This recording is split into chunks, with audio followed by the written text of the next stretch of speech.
দেহ বন্ধু, আজকে আইসি মূলত একটা মার্কেটের ভিতরে একটা মেয়েদের সেলুন আছে।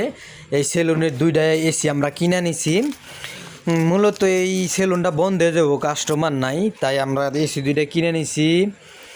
একটা খোলা হয়েছে আর একটা খোলার জন্য চঙ্গ লাগবো, তাই একটু ভিডিও করে তোমার দেখাইতেছি। ভিডিও করার পর নিচে গেছিলাম, নিচে যাওয়ার পর দেখি বড় একটা কমেডি সেন্টার কেমনে বুঝলাম। এনে এক বাংলাদেশি এক ভাই আছে, মেনটেনেন্স ম্যান দায়িত্বে আছে, তারা জিগাইছিলাম। মালয়েশিয়ার যে কোনো জায়গায় যাই না কেন বাংলাদেশি ভাইয়ের সাথে দেখা হয়ে যায়। তারা জিগাইছিলাম, সে সব বিস্তারিত কইলো। করার পরে চঙ্গ পাই নাই, উপরে যাইতেছি। উপরে যাওয়ার সময় একটু ভিডিও করে দেখাইলাম। দেখো আমার পোশাকের কি অবস্থা, অনেক ময়লা যতই থাক না কেন, কিন্তু মানুষ আমাদের অনেক সম্মান করে, কারণ কাজই করি অনেক সম্মানের।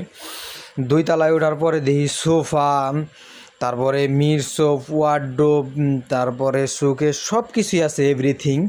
এনে আছে পোশাক আশাক, যে কোনো ধরনের পোশাক, মেয়েদের, ছেলেদের, বাচ্চা, ছেলে মেয়ে বাচ্চা সবারই আছে। সামনে একটা সানগ্লাসের রুম, অনেক সুন্দর সুন্দর সানগ্লাস আছে, আমি দেখছি। তোমাদের দেখাতে পারি না সময়ের অভাবে। এনে অনেক সুন্দর সুন্দর শার্ট, পলো শার্ট, টি শার্ট, তারপরে সালোয়ার, প্যান্ট, সব 10 রিঙ্গিত, 20 রিঙ্গিত, 25 রিঙ্গিত।